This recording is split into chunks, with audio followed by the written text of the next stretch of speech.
The small town of Maplewood was the kind of place where everyone knew everyone, and stories often traveled faster than the wind. Among these tales, none was quite as talked about as the day Mrs. Edith Thompson walked into the town's most prestigious car dealership and was promptly kicked out. Edith was a woman in her late 70s, silver hair always neatly pinned back, and a calm, dignified presence. She had lived in Maplewood all her life, a widow for over a decade, and had seen the town change in ways many of her age did not care for. Edith's late husband, Robert, had been a respected businessman, known for his generosity in the old Rolls-Royce he'd once proudly driven around town. But times had changed, and Edith had lived modestly since Robert passed.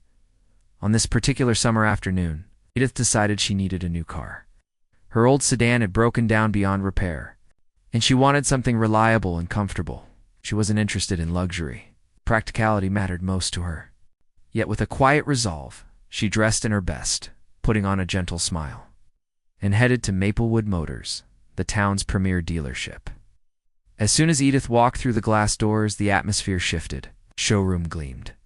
With polished luxury cars, shiny SUVs, sleek sports models, and the latest sedans. The salespeople were sharply dressed men and women who glanced at Edith with a mix of curiosity and barely concealed disdain. A young salesman approached, flashing a forced smile.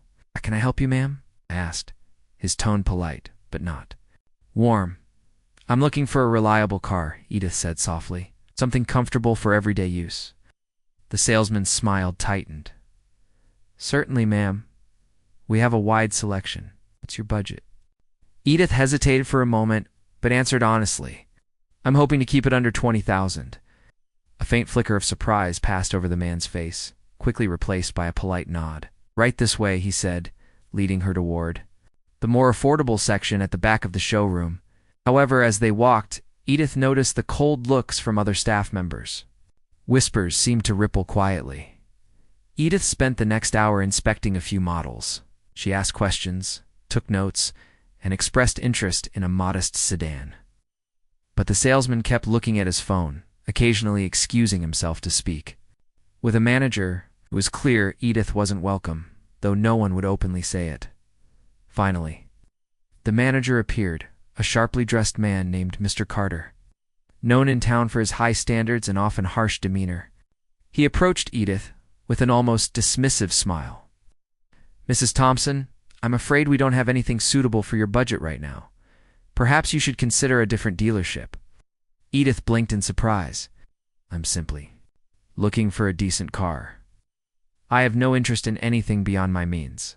Mr. Carter's smile faded into a thin, cold line. "We strive to maintain a certain image here, Mrs. Thompson. I'm afraid your needs might be better met elsewhere." Without further explanation, he gestured toward the exit. Edith stood quietly for a moment, then said softly, "Thank you for your time." She turned and left the dealership, her heart heavy but her dignity intact. Outside, a small crowd had gathered, many of whom had overheard the exchange or seen what happened. Whispers spread quickly. They kicked Edith out because she couldn't afford their luxury cars. How could they treat her that way? What the crowd didn't know was that Edith's husband, Robert, had long ago left that world of glitz and glamour behind.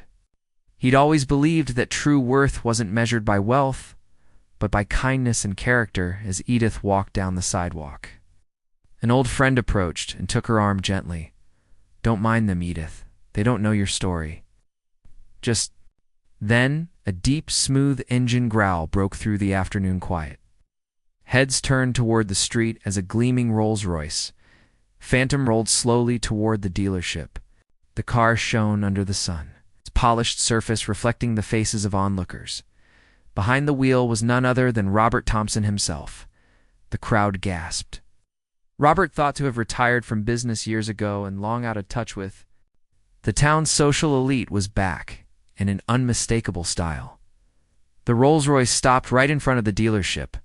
Robert stepped out, his white hair combed back, eyes sharp with a mix of amusement and quiet pride.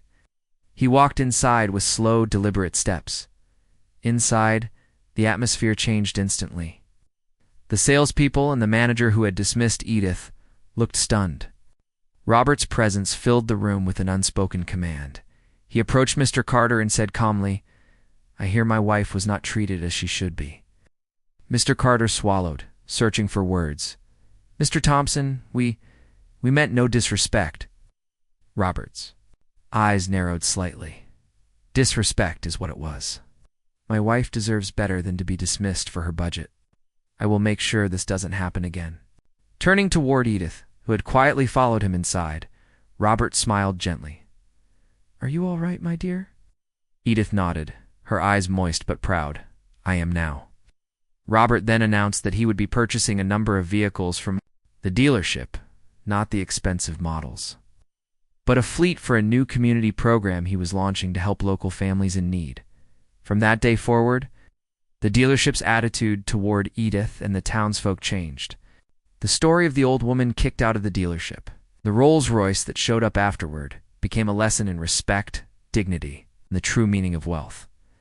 Edith and Robert's legacy lived on in Maplewood, reminding everyone that kindness and character outweigh the shine of any luxury car.